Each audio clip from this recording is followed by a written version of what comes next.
like to bring this meeting to order. Roll call, please. Yes. Youth Commissioner Langlis? Here. Member Fiore? Here. Member Chadzicki? Here. Member Shu? Here. And Chair Hedges. Here. All present, thank you. Thank you. Please stand for the Pledge of Allegiance, and Sarah is going to lead us, please. Right hand over your heart. Ready? Begin. I pledge allegiance to the flag of the United States of America and to the republic for which it stands, one nation, under God, indivisible, with liberty and justice for all. Sarah, I'll have the appeal notice read by.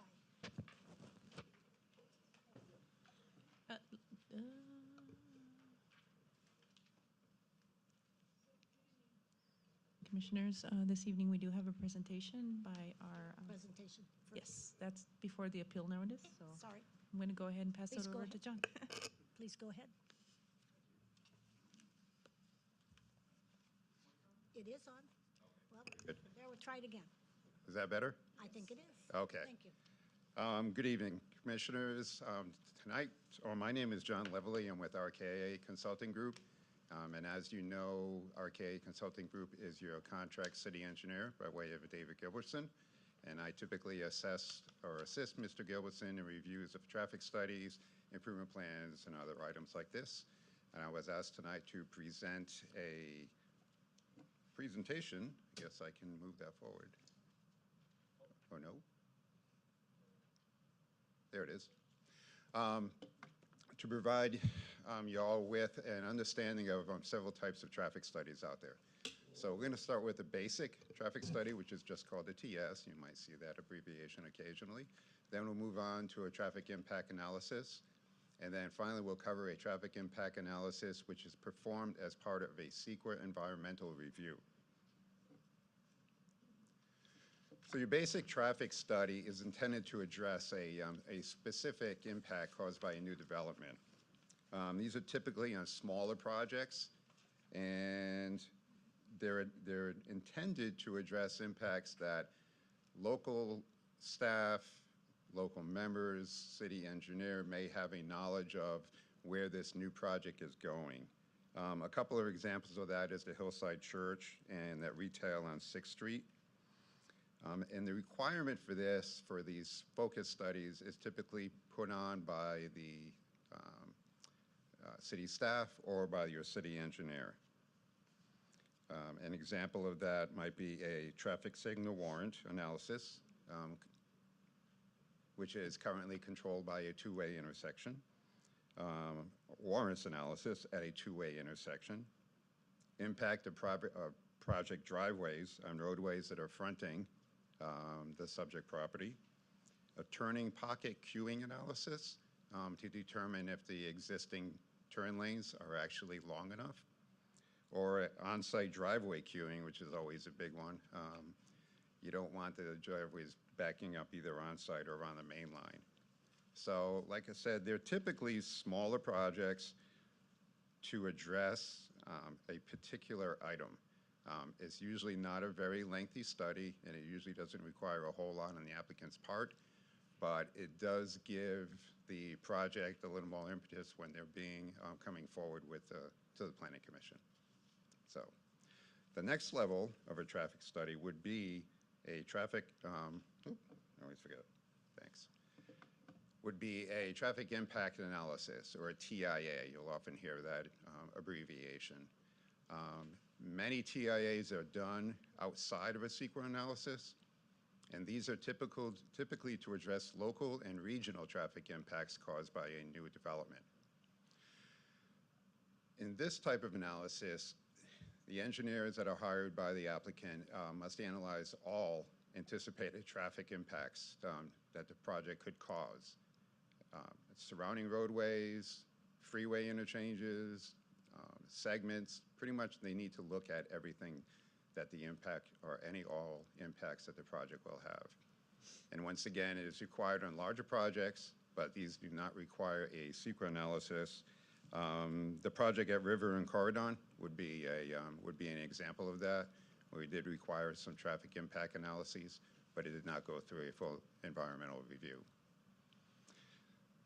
What they're looking for on these types of reports or in these types of analyses are the traffic impacts of level of service. And level of service is calculated by the delay at each either intersection or at segments, but primarily at intersections, where the delays are rated from A to F, just like in school, where an A intersection is performing flawlessly, and an F is where you have gridlock, where it may not clear in between each of the cycles. And all these calculations are done as determined by the highway capacity manual. So this slide's a little lengthy, but what happens when the project comes in and the applicant hires a traffic engineer, he will work with city staff to address all of these items as part of the TIA. They want to know which intersections they have to analyze. What is the proposed land uses for the project, because that actually dictates the amount of trip volume that would be generated by that project. And these are all in the what's called the Institute of Transportation Engineers tables.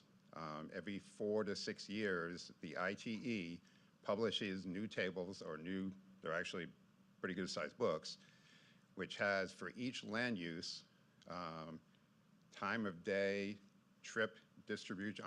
time of day trip volumes for that particular land use. An example would be that one, like a supermarket. So they're going to have a supermarket, and they're going to have the amount of trips that it generates on a particular time of day and a particular week, day of the week. Now, one which is kind of throwing them for a loop a little bit are these EV charging stations. Since they are so new, they're not really sure of the impact generated by them. So what they'll do is they'll study these uses as they come in place and determine the volume of traffic being generated by them. So once you have the volume of traffic generated by a new project coming in, then you have to determine where that traffic is going. And that's called the trip distribution.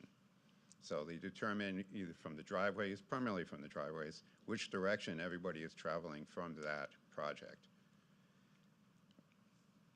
And then they'll also use, once they have the volumes, they'll use a growth rate, because most projects, when they come in, it's going to take them several years to develop. So you determine the opening day. If it's 5 years down the road, you'll determine either 1% annual growth or 2% annual growth, and add that volume to the base volume. So if the project is near a freeway and there are on-ramps, they're required to analyze those as well. And if there are particular roadway segments, which is the area in between the intersections, they may have to look at those too, if staff is aware of any issues on those particular segments. And of course, they'll always have to look at their driveways. That's a big one. So once they come up with the scoping agreement and it's reviewed by staff, then they go ahead and move forward. At that point in time, they'll go out and they'll collect all the traffic volumes at the intersections. They'll actually do counts at all of these. And it's generally done on a Tuesday through Thursday. You don't want weekend or holidays to be skewing the numbers. And then they'll be able to do their calculations. Once they do their calculations, they'll determine if there's any level of service issues at any of these intersections and how they can be mitigated. So that's in a really, really quick description of what you're looking at as far as the TIA. It can be very simple, or it can be a very onerous document that they have to put together, depending upon the size of the project, the volumes generated by that project, and where there are within the city. So next we come to our final traffic study. This is a TIA which is done in conjunction with a CEQA environmental document. So if it's a larger project, such as, well, you've had a couple fairly recently.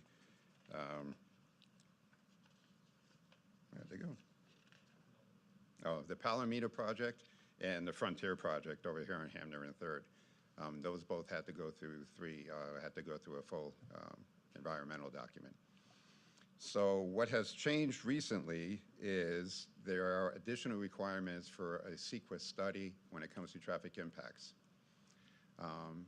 The city has adopted a requirement that as part of the CEQA impact, they also have to do a level of service. So in addition to this new one, what we're going to talk about, they had to go back and do a full level of service, TIA, analyzing everything that they would have done before. But now, with the requirement from the state, they have to perform what's called a VMT study, or vehicle miles traveled. This new requirement came about as part of the Senate Bill 743, known as the Greenhouse Gas Emissions Bill, that was passed back in 2013. It kind of snuck up on everybody, but it was intended to reduce the greenhouse gas emissions, promote infill development, and increase public health through active transportation. That's the exact verbiage that came out of the language from the bill. So in 2018, the state adopts this CEQA section, determining that VMTs would replace the level of service analysis to determine any transportation impacts on all projects, and this had to be adopted by July 1st, 2020.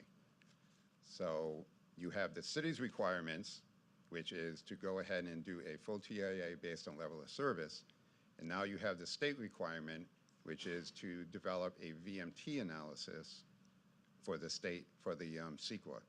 So you cannot use the level of service TIA as part of the CEQA review. They're just two complete documents.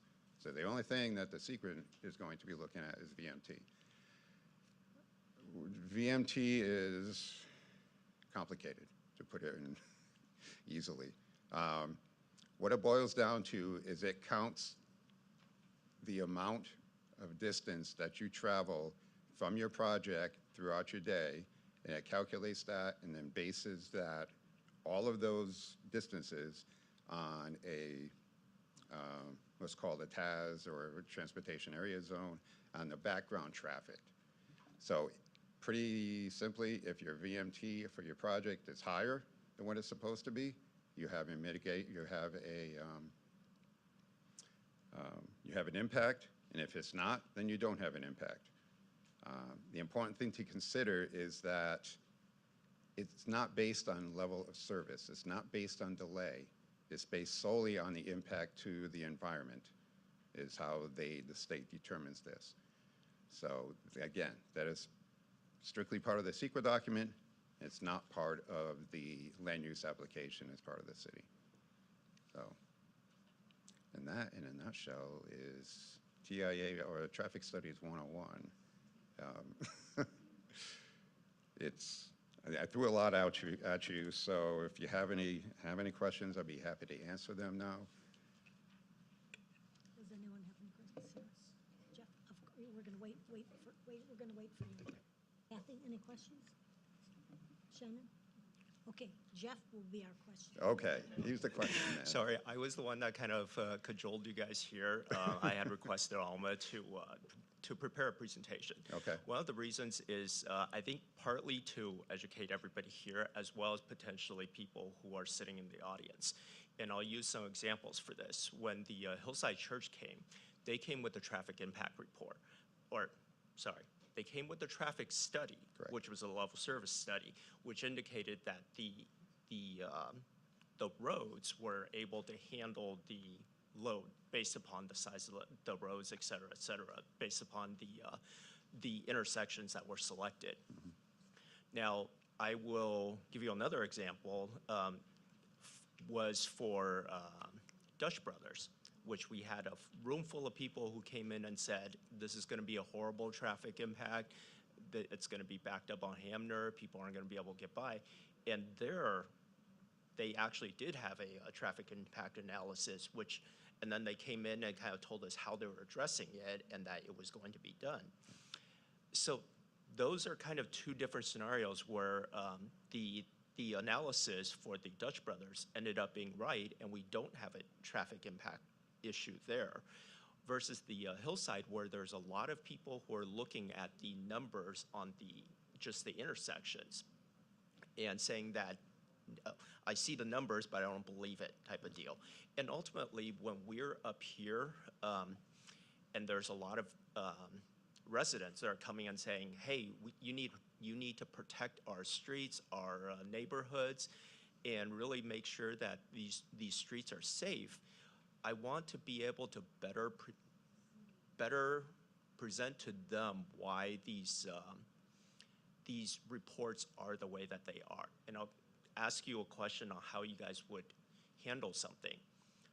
Temescal, right, where Norco High School, Norco Elementary, and Norco Intermediate are all set within a very short distance.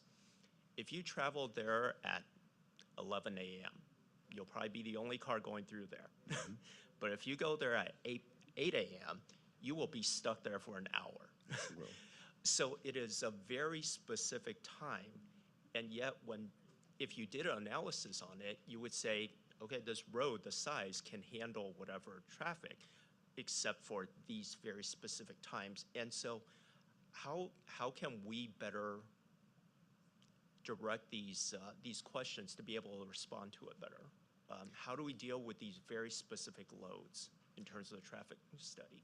Well, it's interesting you brought up the 3 schools, because actually Dave and I, we performed a pretty lengthy study on that whole corridor and presented it to the city with our recommendations. Because of the issues that are out there as far as the number of lanes and other issues, and this was actually presented to the school district as well. So I don't know if that's still available, but you could get your hands on that. Schools, certain land uses are very, very difficult to handle from a traffic engineering perspective. Schools and churches, because their peaks are about 10 to 15 minutes, and then they inundate the roadways after that for that time period. And then after that, as you mentioned, there'll be no traffic whatsoever. It's very difficult to handle, and it's not a problem unique to Norco. We deal with this on all of our agencies, and we deal with 20 to 30 different agencies that have the same exact problems. I live up in the high desert, actually, and we have had that same problems. My parents live in Rhode Island on the East Coast. They have that same problem. So it's not unique. It's not going to say impossible to analyze into, but it's very financially difficult for a city to say, okay, we're going to spend $500,000 to fix this roadway in these intersections to accommodate these numbers for 15 minutes or 20 minutes a day. That's a difficult pill to swallow. So is there a magic answer? No, there's not. It's very, very difficult. So and the reason why I kind of asked specifically around the Norco High School is that I'm thinking that in our future, we're going to be looking at a project which involves 2nd Street, which has no capacity for expansion. It is what it is. It's bordered by private property. There's no way that we're going to add an additional lane to it. And so when we're looking at it in terms of traffic impact, every resident in Norco probably has experienced some sort of traffic backup right at the 2nd and Temescal at the Norco High School. So they all have an idea in mind that this intersection is jammed, it can't handle anymore, and we don't have a way to expand it. So if there is a project that comes in and says, we're going to be going through this intersection, and there's no way to improve it, what tools do we have up here in terms of communicating that to the residents who are going to come ahead and say, you can't put anything there. This is the intersections can't handle this, et cetera, et cetera. Well, in that particular case, your traffic impact analysis is going to be your tool. It's going to be up to staff to make sure that when they do the scope of services, that they address the numbers coming from the school. Because you're not going to be, because normally as part of a traffic study, you look at your AM peak, which is typically 7 to 9. You look at your PM peak, which is usually 4 to 6 or 5 to 7. You could have them perform additional counts to determine when the peak from the school is there and incorporate those into the analyses.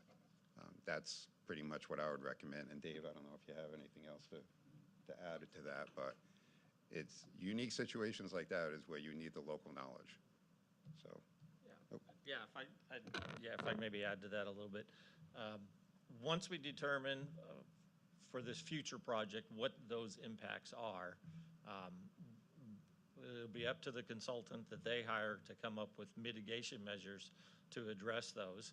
And if the city staff doesn't feel those mitigation measures are adequate and are not going to be a viable option, that's a very good tool for you to deny the project for having a significant impact to the neighboring community.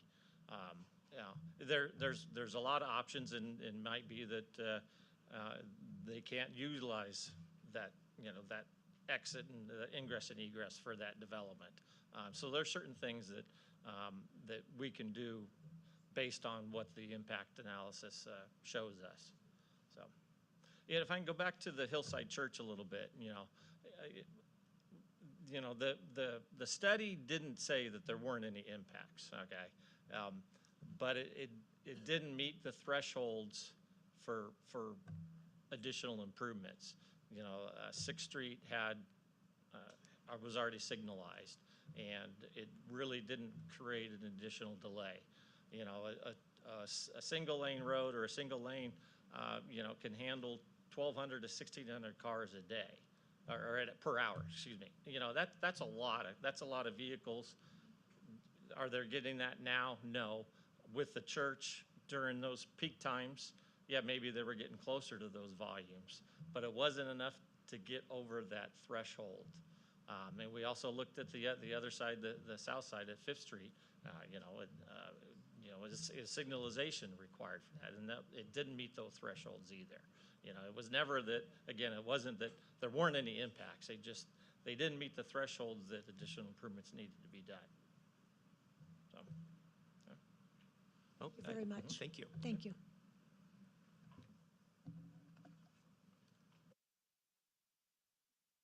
Right, we'll bring it back here. Alma, you're up now, appeal notice. Thank you. All right, so Questions, that was good. I'll go ahead and read the appeal notice. All right, appeal notice. In the event that you disagree with the action taken by the Planning Commission in regards to your application, or with any condition for approval of the application which is not a specific requirement of the Norco Municipal Code, you are entitled to appeal such determination or conditions to the Norco City Council, provided that such appeal is filed within the Norco City Clerk within 10 calendar days after the requirement for appeals, inclusive of payment of an appeal fee. Thank you, Alma. City Clerk, read us public comments. There are no general public comments, Chair. Thank you. Okay, thank you. We'll move on to the consent calendar. Anybody need anything pulled? I'll make a motion to approve the meeting minutes from August, what was that date? 13, 2025. Second. Okay.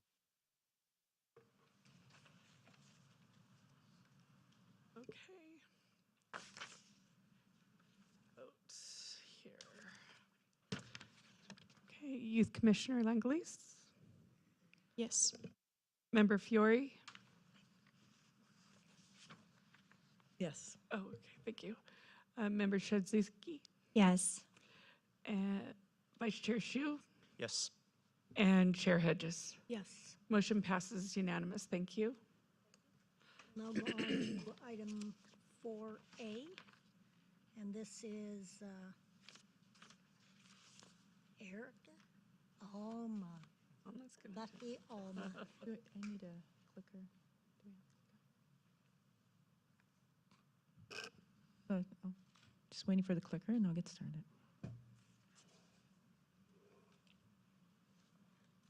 Good evening, Planning Commissioners.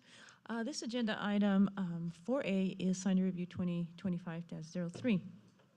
And in a nutshell, what it is, it's a review of the master sign program for the center identification and residential signage portion of the approved Norco Valley Square mixed-use project at the southwest corner of 3rd Street and Hamner Avenue. The signage program was approved, or excuse me, the center was approved with the condition that a sign program be approved by the Planning Commission. So at this time, only, like I said, the only portion that's being included is the residential portion and center identification signs. At the time that any commercial portion does come to the center, they will have to amend the sign program and add signage details for commercial uses. So the sign, just in a nutshell, the sign program includes details on the center identification monument signs, details on the look and location of the addresses on the residential buildings, details on the illuminated clubhouse sign, and details on the unit IDs, parking signs, and directional sign and map for where there are no design criteria in the Norco Municipal Code, but they have been designed pretty much to be consistent with the design of the center. So just briefly, the main monument sign is proposed along Hamner Avenue. And it's proposed, like I said, in Hamner Avenue. And it will not exceed the maximum allowed area of 32 square feet. Won't exceed a height of 6 feet and is going to be located at least a foot, which is required in the municipal code from the corner there. So let's see if I can point it out. Oh, maybe I'll use this one here. Here we go. The sign is right there.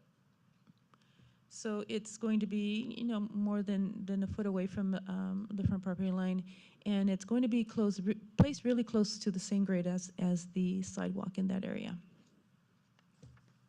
So the other monument signs. Oh, let me backtrack a little bit. The signs will consist, just briefly, kind of a identification. It's going to be a wood post for pretty much the entire sign, and then the rest of the items is what's noted in black here is a deep fabricated aluminum with LED halo lighting. Basically, they're going to be lit from behind to where it's kind of looks like a halo, gives it a halo effect. So similar to also with the two that are proposed on 3rd Street. And those are much smaller, and they're proposing 2 at the off of 3rd Street, and will meet also the criteria. So the other sign that's included in here is the addressing on the buildings, on the residential buildings, being proposed at 24 inches. So that shows just a really quick example of how they will be placed. And the clubhouse sign is going to be placed, if you can see, it's right in there. It used to be basically in line with the original entitlement approval, but it's much smaller because the height of the building did get smaller. So what is being proposed is channel lettering. And I believe those are halo lit as well.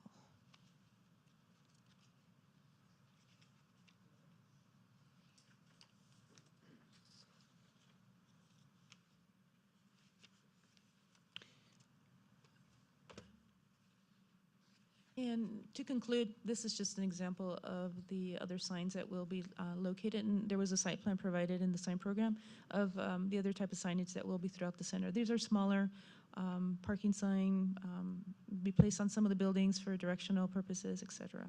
So with that, I will conclude. There's a recommendation for approval in a resolution that includes conditions. The applicant is in the audience, and between the two of us, we'll do our best to answer any questions. Thank you. You, Alma. Questions of staff? Shannon? No questions. Kathy?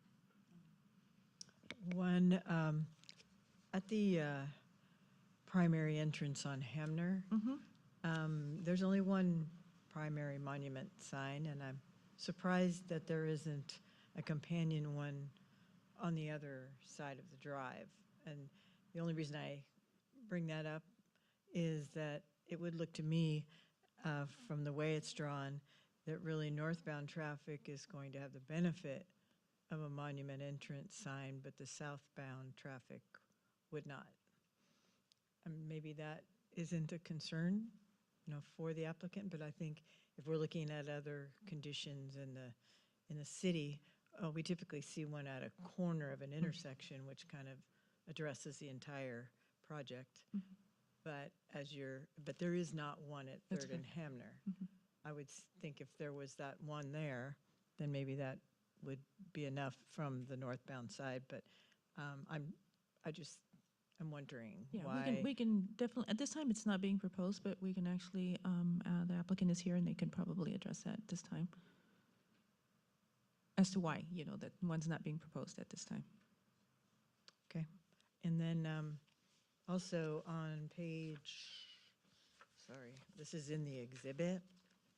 It's more of a, well, it's actually there as well, but you can't really read the language on the, what do they call, the sign on the right, the ones that are entrance information signs. There's a terminology for those. I'm sorry, I lost it somewhere. Accessible parking and overnight parking signs. The one making reference to towing, responding to a towed vehicle, is incorrect, that it states Norco PD, and we have that on pretty much all of our signs in town. There's no reference to Riverside County Sheriff or to the Norco Sheriff Station on the older ones. Where they've been redone, where they've been replaced, they've done that. So the applicant, you may want to take another look at that. Oh, yeah, we can condition it so that it's Sure, consistent with, At the yeah, that's sheriff. not a problem. Norco Sheriff Station, rather. Yeah. My only question is, did the fire and police look at all of the signs and the locations and the illumination, et cetera? What we did do is look at the conditions of approval, and what is noted in the conditions of approval is the minimum height of 12 inches. So they're exceeding that, so they will. Fire and police didn't have any problem with it? No. But, as we could also make sure that they're, take a look at it as well. But typically, we go off of the conditions to see, but we could more, just have them take a look at it as well, just to make sure that, and it can be just amended accordingly as a condition of approval. That's not a problem. I actually looked at the fire lane and the location, so I was pretty sure that they're Mhm. okay on that, because it was all visible from fire lane. Okay, thank you. Does anyone have any questions of the applicant? I guess I was going to kind of piggyback off of Kathy's question on if the opposite side is going to be reserved for the, Let's have the, Yep. Can the applicant come up, please? Hi, just state your name, thank you. My name is Stephen King. I'm with the Privity Group. Thank you, okay. Thank you for the Question? opportunity to be heard.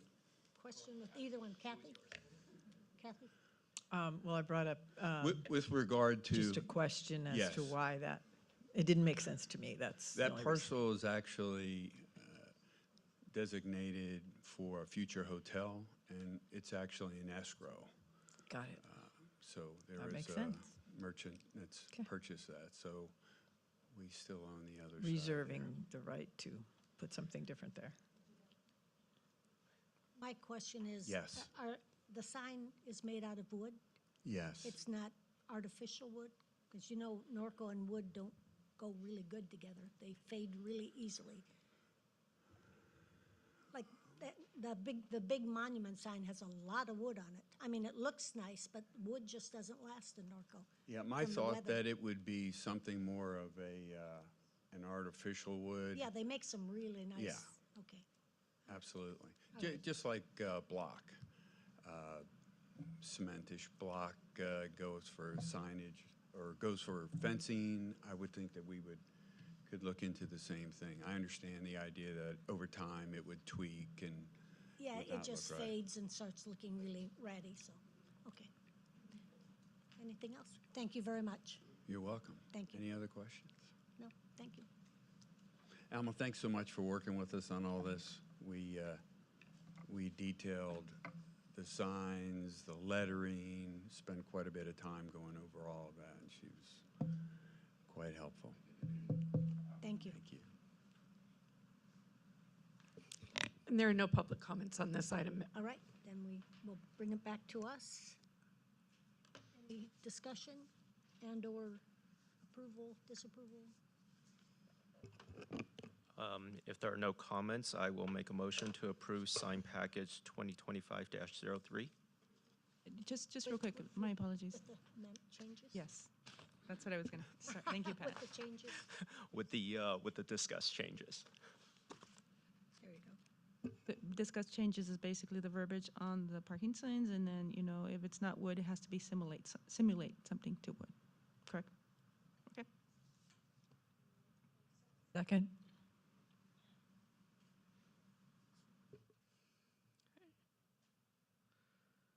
And Commissioner Langley's, Yes. Member Fiore, Yes. Member Shizuki, Yes. Vice Chair Shu, Yes. and Chair Hedges. Yes, Motion passes unanimous. Thank you. thank you. Now move on to 4B, and this is yours also, Alma? Oh, yeah.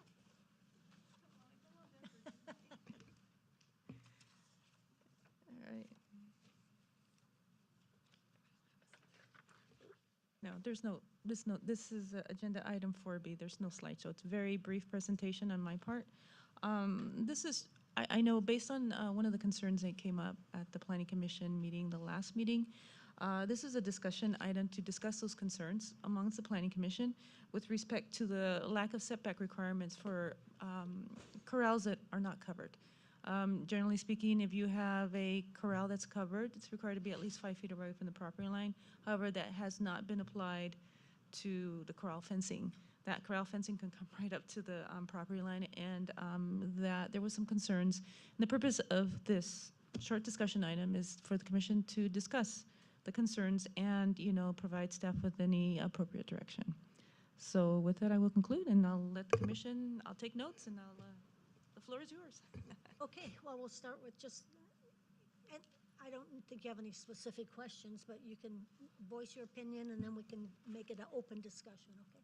Yeah, I was just gonna say that we definitely should have a setback for uncovered corrals as well. Like, there's corrals that butt up to my property, and those horses eat our fence. So, just to protect the horses and properties, that I think there should definitely be some setback. I just want to kind of pair up what Bonnie shared with us on kind of the history of it. I agree that having 5 feet on either side is a good safety margin for the type of animal keeping that we're keeping in this town. So. I agree with both of. Jen? And I agree too. I mean, as a horse owner, I like to use all the space I can, so I'd like to be up against a fence, but there are some horses that don't belong up against people's fences for a variety of reasons, so I kind of agree it would be nice to have that 5 foot be the same as covered area to be for the uncovered area, personally. So I guess we'd like to see the language clarified that the 5 foot setback includes the open corrals.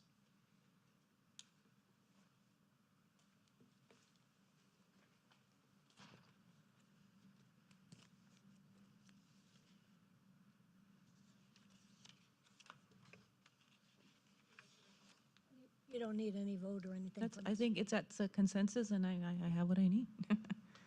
Cool, thank you. Oh, Did we have, We do have public comment. okay, we'll open the public comments. And our first speaker is Bill Naylor.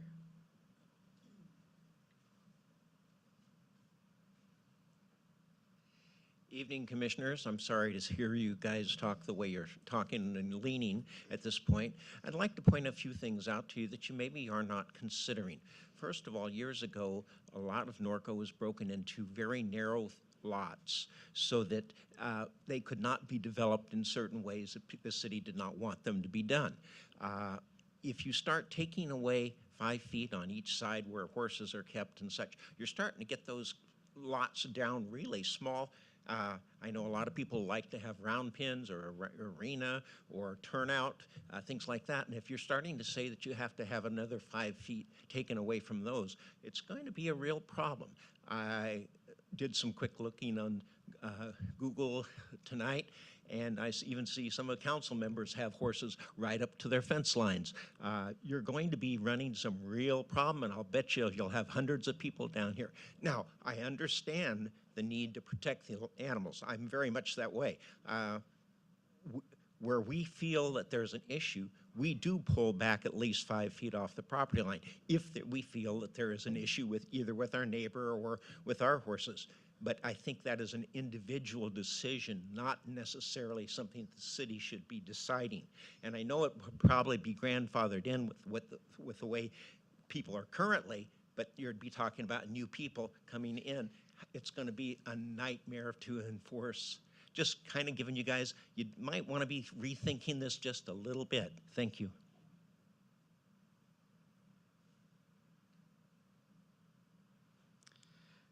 Our next speaker is Bonnie Slager.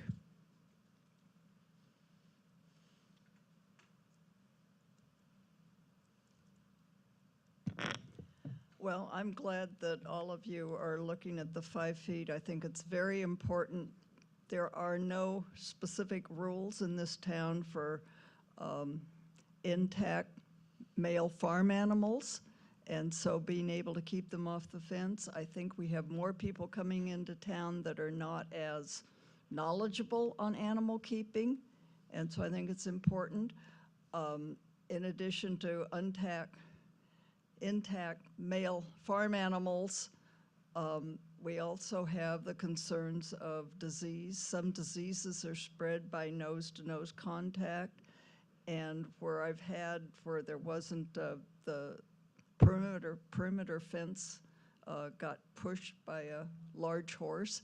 And so I think it's quite important to have this 5-foot setback. Thank you. There are no further comments, Chair. We'll close the public meeting, bring it back to us. Any further discussion? Just so I understand what Bill's saying, but it's not like code enforcement's going to go around to every house and check on it. And I also believe what Bonnie's saying, that you need the distance.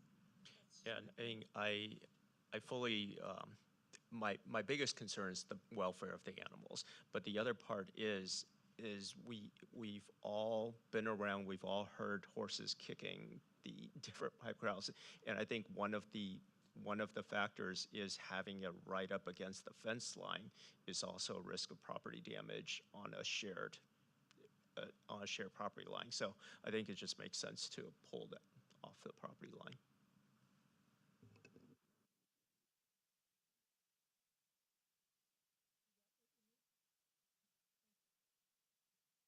We'll now move on to 4D, and Michael. You're up, Michael. Good evening, Commissioners. I have a accessory building use permit for you tonight.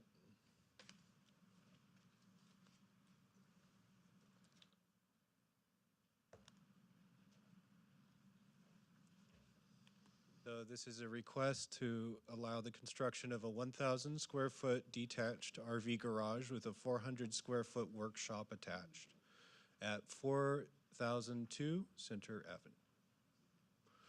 Here's the aerial of the site. The animal keeping area is in the northwest of that picture. Here's the proposed location. You can see it in the roughly middle south with the dotted line around it. These are the elevations. They do comply with they're about 17 feet and 5 inches high at peak and do comply with our codes. Here's the floor plan. That wall is a floating wall representing where the roof changes to be lower.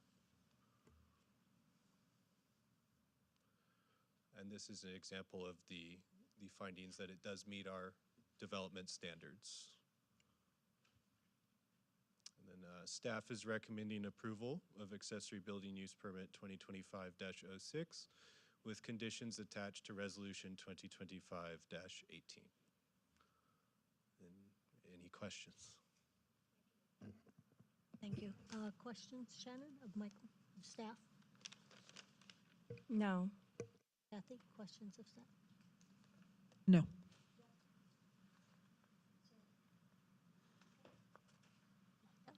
Okay. Does, yes. Okay. We'll open the public hearing. Yeah, we do have public comment. Bill Naylor. Okay, that's. Thank you, Bill. Then we have Bonnie Slager.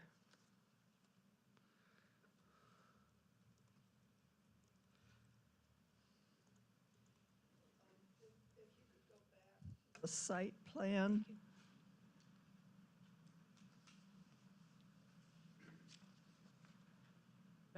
Man, you're taking my 3 minutes here. We'll let you go.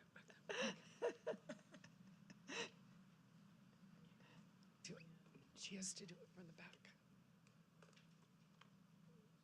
Counting this against you, you realize.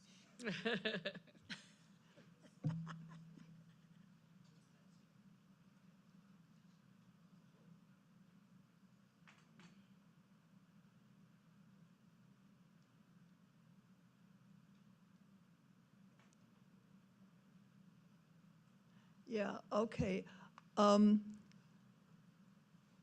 I'm not really good at reading plans, so maybe somebody can help me. I don't see how they're going to be able to drive a rig to the animal keeping part of the property. Because I guess on what would be the lower, that must be the south side of the property, I assume is the access to the back. But then it looks like, I'm not quite sure what the white square is, but it looks like if that's all accessory building, how would you ever get a rig or anything to where the animal keeping area is? How would you get a hay truck back there to deliver hay? How would you get the rendering truck back there if there's a dead animal? I don't see the access to the animal keeping area, but as I say, I'm not really good at reading plans, and I'm just concerned that there's adequate access to the animal keeping area. There is 11 feet between the sheds and where they're going to. 15 feet's supposed to be I know, the, but you can get a truck back there and you could get up. so anyway, I don't think it's very well set up to get to the animal keeping area for any of the normal needs that you would have back there. Thank you. There's no further comments, Chair. Okay. Bring it, close the public meeting, bring it back to us. Discussion? I mean, it's not how I would personally orient it, but in terms of just review of the site and the design, I know it looks like they've done a good job on the design exterior, so I don't have any technical issues with it. Kathy? I don't have any issues. Shannon? I just would want the color to somewhat match the existing dwelling that's on the property itself, because the cocoa brown doesn't really match what the existing color of the home is. So the aesthetics of it.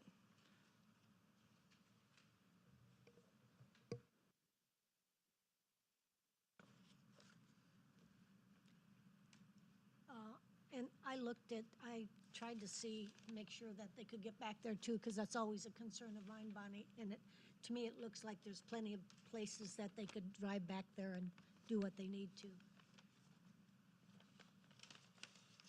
Any other discussion and/or approval, disapproval?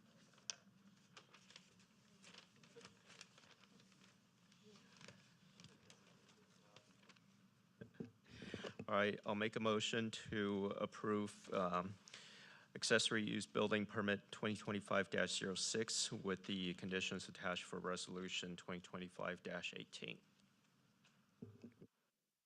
Do I have a second? Second.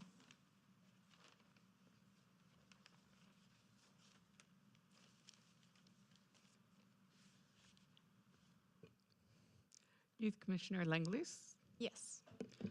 Member Fiore, Yes. Member Shaziki, Yes. Vice Chair Shu, Yes. and Chair Hedges. Yes. Motion passes unanimous. Thank you.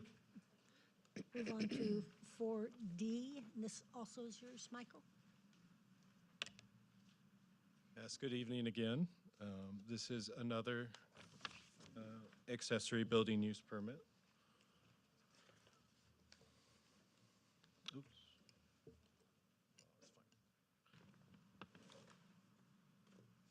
So this is another request to allow a construction of a 1,000 square foot detached RV garage with a 400 square foot attached workshop at 2890 Shadow Canyon Circle. This is the property from the aerial point of view.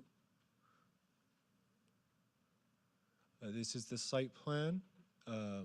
It is the building that is being proposed is towards the sorry, it's at a reading. It's on the left-hand side of this plan set there with the diagonal hash marks. And then the open animal keeping area was moved upward towards the house. These are the elevations. They did take into account feedback from the Architectural Review Committee in adding flourishes to the front and yeah. This is the floor plan. Again, that is a floating wall represented there and not a separating wall. It does conform to all the listed development standards in the A-E zone. And staff is recommending approval of accessory building use permit 2025-05 with conditions attached to resolution 2025-19. Thank you. Questions of staff, Shannon? No questions. Kathy? No questions. I had raised the question previously in an email to you, and I want to kind of find out the answer on this. My concern is that the application is showing a considerable amount of concrete versus the existing condition, which is dirt. And my concern is that we're changing the characteristics of the lot into one where we went from a lot of permeable space or permeable surface to non-permeable, and the way that the stormwater is flowing off of there. Given the grades, it looks like it's shedding the stormwater directly onto the public right-of-way. So I wanted to find out if we had some feedback from our engineering on if they've reviewed that, if they have any concerns about the capacity. So I did speak to our engineer about that question. The engineer stated that if the impermeable area being added was over 5,000 square feet, which it appeared to be, it would be subject to a WQMP during the building permit process.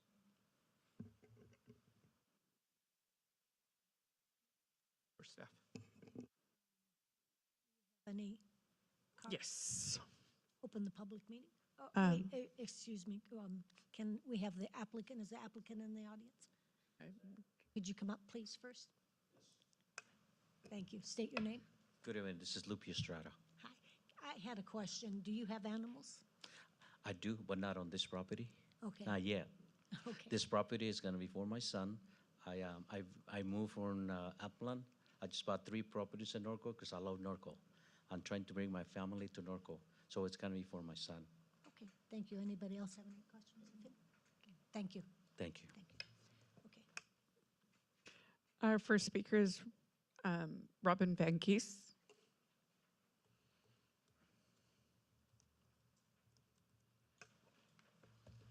Hi, my name is Robin Van Gies. I've lived on the property at 2877 Norco Drive, which is backs up to this property on Shadow Canyon.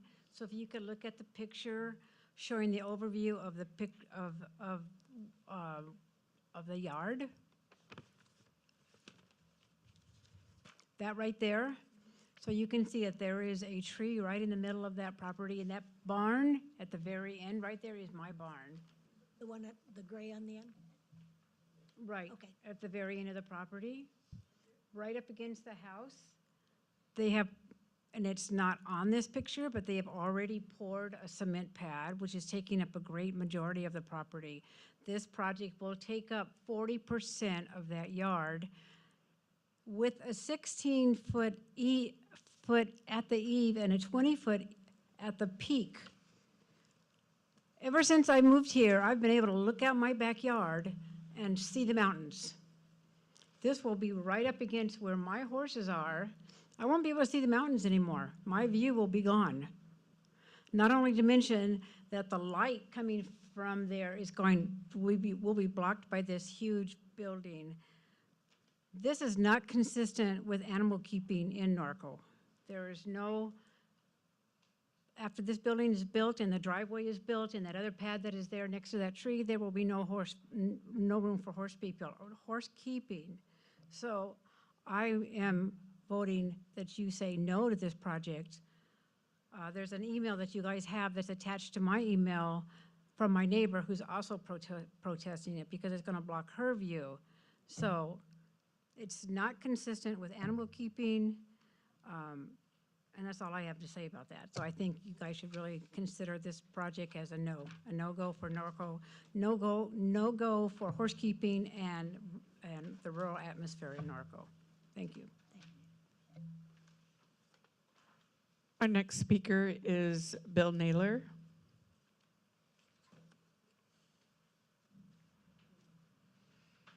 Evening again, Commissioners. I have some concerns with this project, and I was looking at it before I came tonight, and then I'm trying to look at this, and the lady just before me raised a question that I wasn't quite sure on because I don't remember looking at the exact dimensions of the height, but I know that we do have codes that limit the height of these accessory buildings. So if it's 20 feet, I think it's higher than what we do allow currently. But some of the other things, I really agree that the concrete is really excessive for Norco.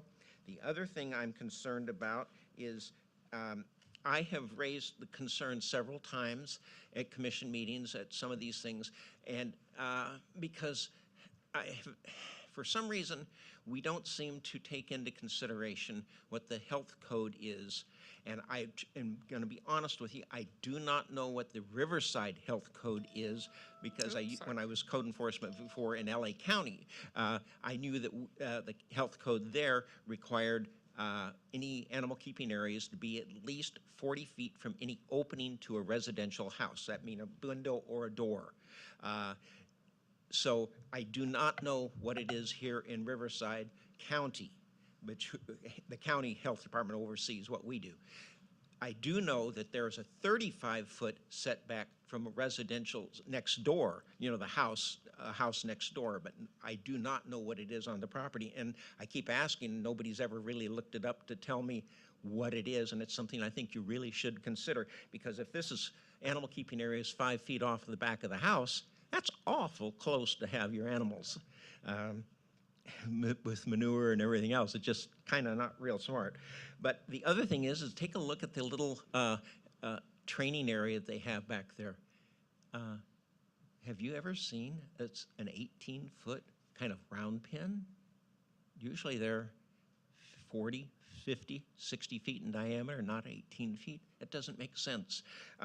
But again, those are just some things I think you need to consider before you approve this. Thank you. Our last speaker is Bonnie Slager.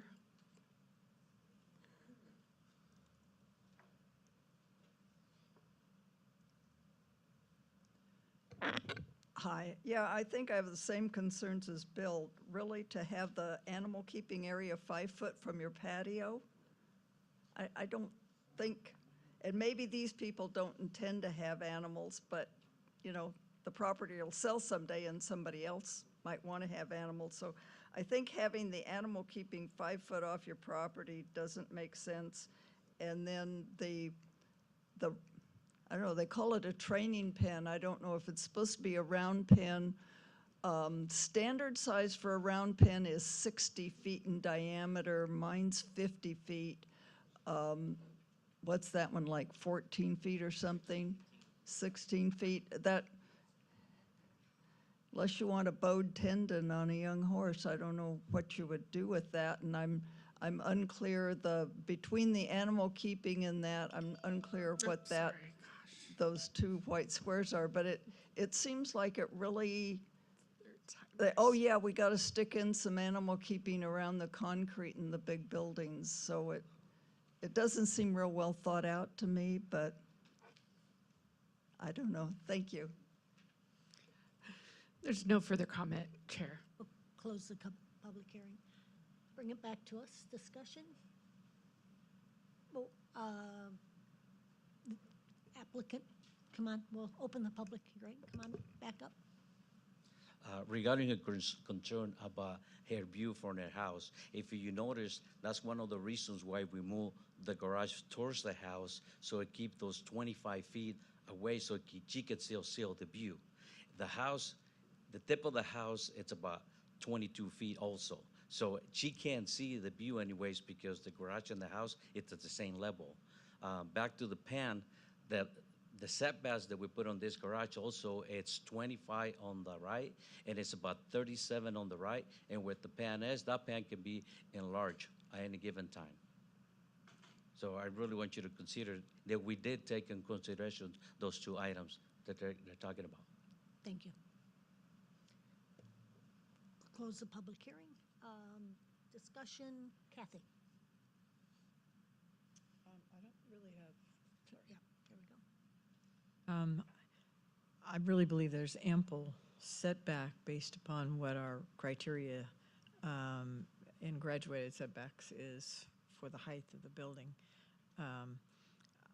I too am surprised maybe about the amount of concrete, but we don't currently regulate concrete other than the statement made earlier with reference to the county's requirement for anything over 5,000 feet of non-permeable.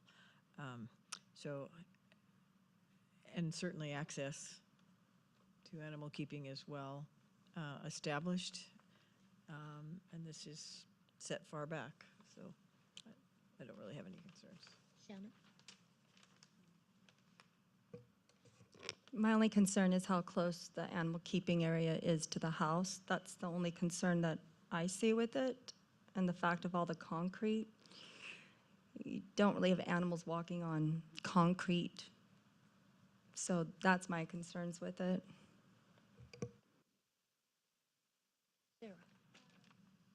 I agree with the other two about like the concrete, but I don't see any real problem. So I did go back to my architectural review board comment back to confirm that I did say that I didn't have any issues with the design, but I did have questions about the site layout, and I'm getting to it now. My concern is what is not shown here. And my concern is that by locating the RV garage where it's at and where the animal keeping is, my concern is that we're backing ourselves into another situation where if there is a future application that comes in for an ADU, there's only one place to put it, and that's where the current animal keeping area is, because otherwise you're blocking the access to the RV. And in so doing, you're now left with a completely concreted over space with no space for animal keeping. So I am okay with the design of the RV. I am not okay with the site layout. Well, that was exactly my same concern, because I don't know anybody that wants to sit on their patio and have horse manure in front of them, or flies, or any goats, or whatever you have. It's just too close. Even if, you know, this man doesn't mind, you get somebody else that's going to move in there, and they won't want the animals right on their patio. I think this thing can be changed around where it could be moved where you could actually make everybody somewhat happy, where it wouldn't block someone's view, where there still would be access, but where you would have the animal keeping more towards the back of the property. So I'm not really happy with the way, the layout. The building itself fits all of our parameters.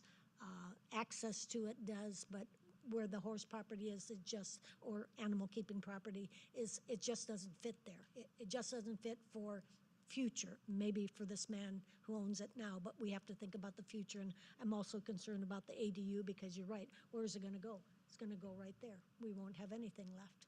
So I think that we ought to either condition it to come back with a different layout or discuss something else, because I'm not, it's up to everyone else too, but that's how I feel. Yeah, and that's kind of my concern, is that I don't want to reject it in the sense that I'm okay with the design of the RV. I just don't, I think if the applicant really is intent on keeping animal, I think he would be open to kind of reconfiguring this to be a little bit more animal friendly. So I guess I'm not sure what the best course of action here is for that. So it sounds like the direction is for the applicant to redesign the layout. So what the planning commission can do, and correct me if I'm wrong, Kathy, you can continue this project to date specific with direction that the layout be reconfigured to address the concerns of the planning commission. So we continue to date specific, maybe give me either till next month or the following month, so date specific, that way we don't have to re-advertise it. Or you can continue it off calendar, and but my recommendation is that we continue it to a date specific.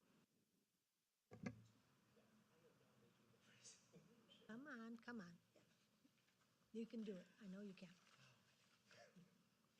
What's the next date? Yeah, what is it, October 8th?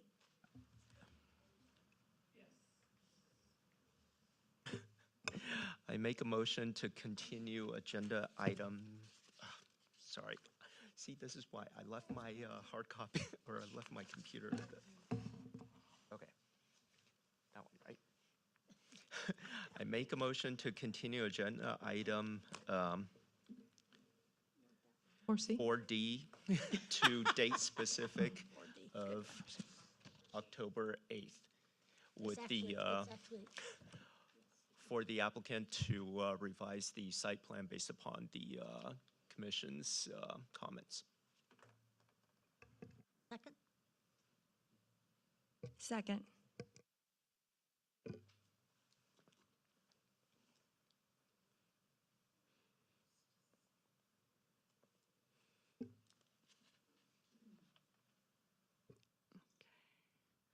Youth Commissioner Langelis, Yes. Member Fiore, Yes. Member Shazuki, Yes. Vice Chair Shu, Yes. and Chair Hedges. Yes. Motion to continue passes unanimous. Thank you. We'll move on to item 4E, and that is Erica. And we do have one commission member that will need to recuse themselves. Yes, I will recuse myself from agenda 4E due to a conflict of interest. You have to go in the soundproof room. Do I need to go to the, Get to the car? bathroom. You The just bathroom? cannot participate. Yeah, so if you want to, Oh, no facial expression, nothing. I can turn around. Erica, thank you. Good evening, Commissioners. I'm here for item number 4E, Accessory Building Use Permit 2024-12. The request here is for, to legalize a 3,229 square foot 6-stall horse barn that has a supported overhang and a feed area, and to also legalize a detached 800 square foot storage garage at 310 Philly Lane. This is located in the A1-20 zone, which is an agricultural low-density zone. Here is an aerial view of the site. The lot is approximately 1.81 acres, which is about 78,844 square feet. The land is primarily flat. The drainage pattern of this lot runs east to west of the lot. And this is the site plan. The green arrow shows the access from the front to the rear. The animal keeping area is, I guess, it's right behind the 6 stalls that you see where the blue arrow is. There is a 3,229 square foot horse stall. There is a overhang that's attached to it, as well as a feed area. And where the red arrow is the 800 square foot storage garage. This is the elevations for the animal keeping structure that has a maximum height of a little over 9 feet, 9 feet 4 inches at the peak. It does go up to where the animal feed area is to 11 and a half at the peak. This is the storage garage elevations at the peak. It's a little over 15 and a half feet at the peak. I believe the rear elevations does have to add a window. I don't believe there's a window there. They will be adding that.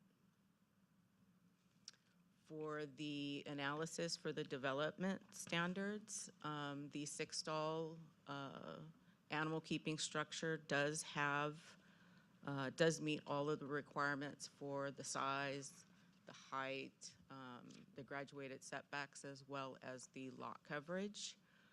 Again, this is an animal keeping property. It meets all the requirements. And for the analysis for the storage garage, again, it does meet all the requirements. It's 800 square feet. The setbacks, the height, again, the lot coverage, they all do meet the requirements of the development standards. And this is a code case, code enforcement case.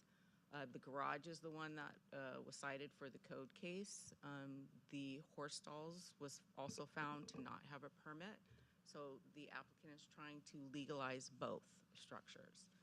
So staff is recommending approval with attached conditions to the resolution that was submitted. And if there are other conditions that the commissioners do deem appropriate, I'm sure that would be okay. The applicant is here as well as the designer of the plans. Thank you, Erica. Questions of staff, Sarah? Jeff? I had asked this question, but I'm not sure I got the answer that I was looking for. Is this intended to be a tear down replace, or is it to legalize what is currently standing? Legalize what is currently standing.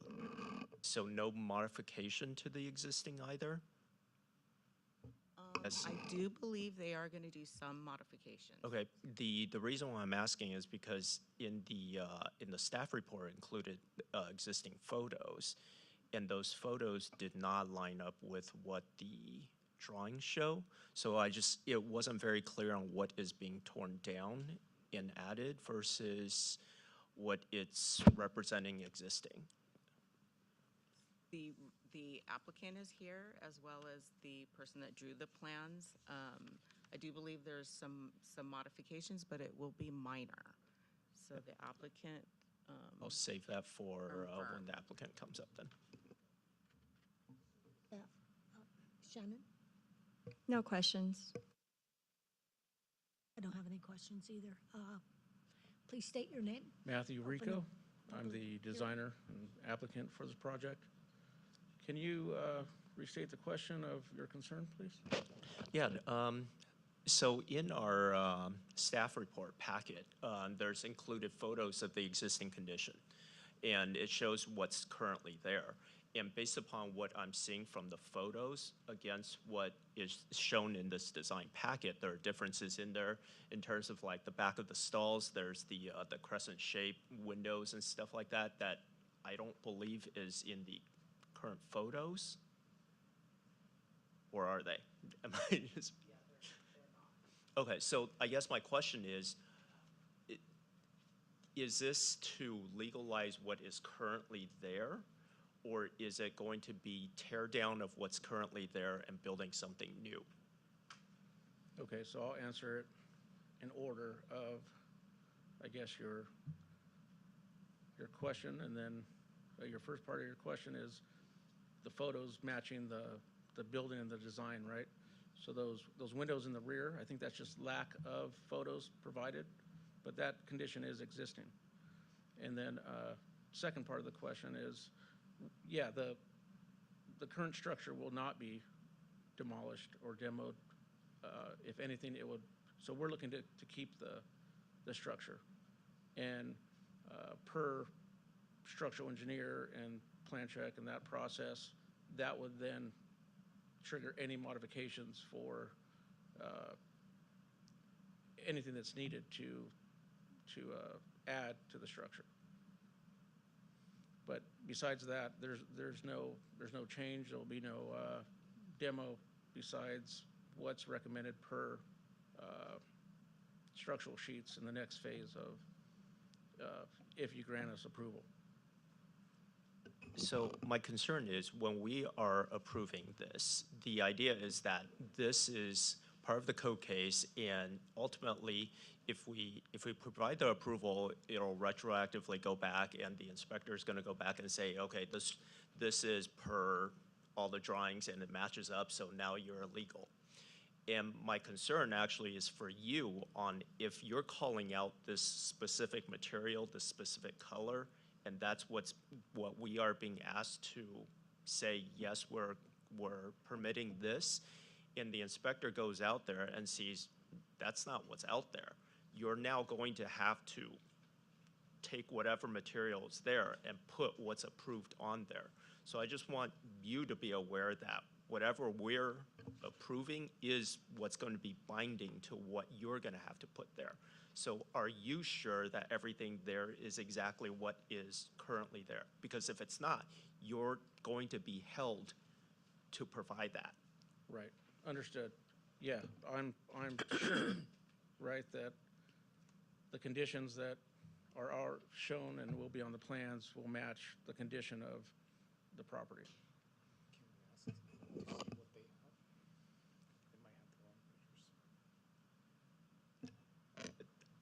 The only reason why I asked is because when I looked through some of the existing photos, they did not look like they matched. Do you have the photos? And then we could provide new photos if needed.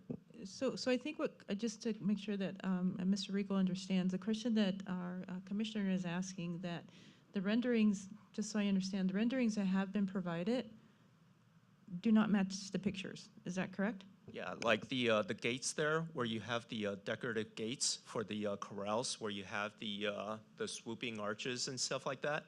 I did not see that in the pictures. So are they in there right now? So let me clarify. This is a long-going project.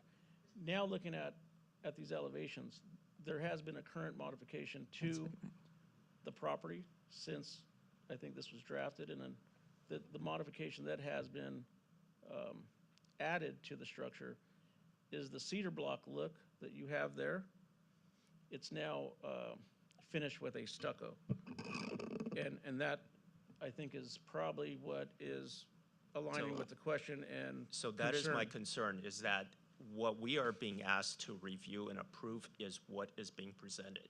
So if what you're presenting is cedar on there, that's what's approved. So if it's not what's there, you need to revise that to match it.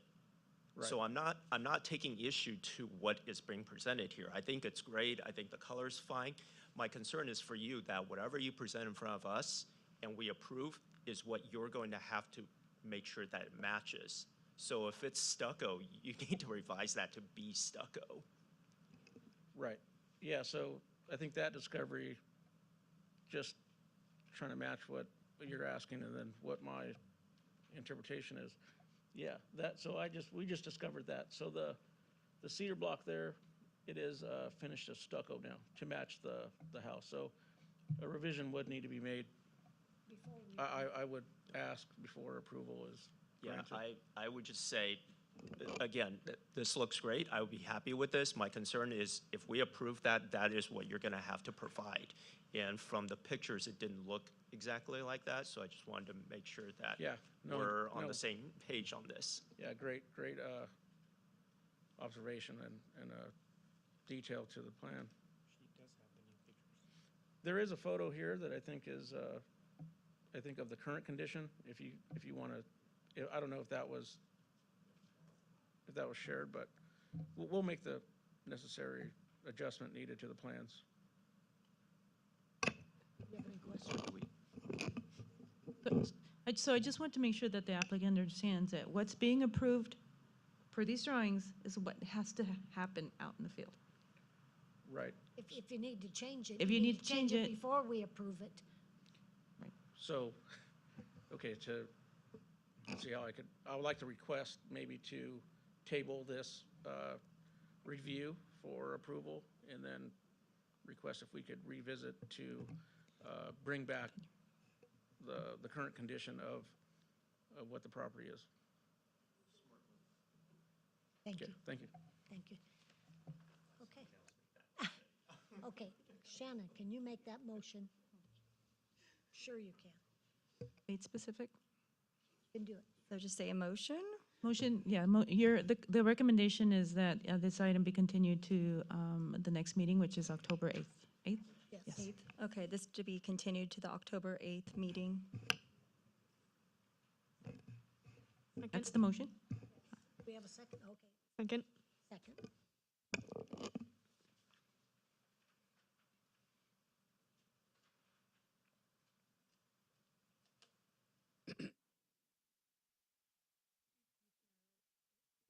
Legalize? Yes. Excuse me, I have to abstain. Member Shiziki, Yes. Vice Chair Shu, Yes. and Chair Hedges. Yes. And motion passes. Thank you. And now go on to 5A, which is yours, Michael. But I know we're going to continue it, but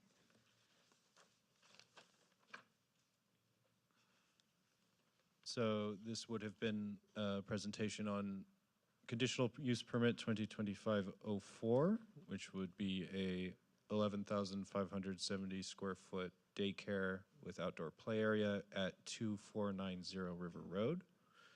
But that we're recommending that this be continued to the Planning Commission meeting on October 8th. you need us to vote on that.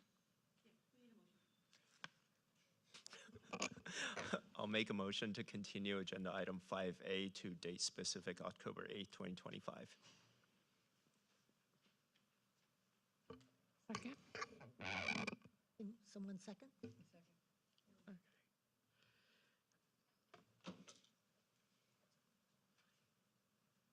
Youth Commissioner Langelis, Yes. Member Fiore, Yes. Member Shiziki, Yes. and Vice Chair Shu, Yes. and Chair Hedges. Yes. Motion passes. Thank you.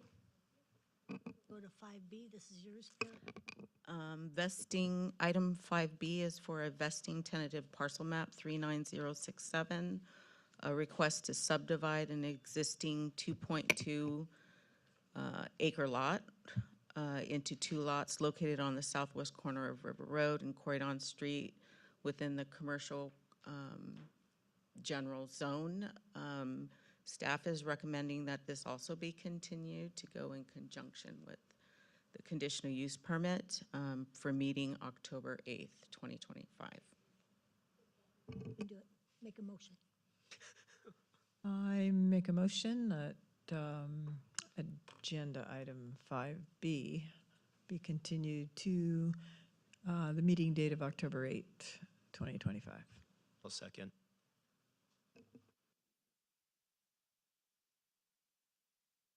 Youth Commissioner Langelis, Yes. Member Fiore, Yes. Member Shiziki, Yes. Vice Chair Shu, Yes. Chair Hedges. Yes. Motion passes unanimous. Commission, staff communications, anyone have any requests, any agenda items to be agendized? No? Okay, well, we're adjourned.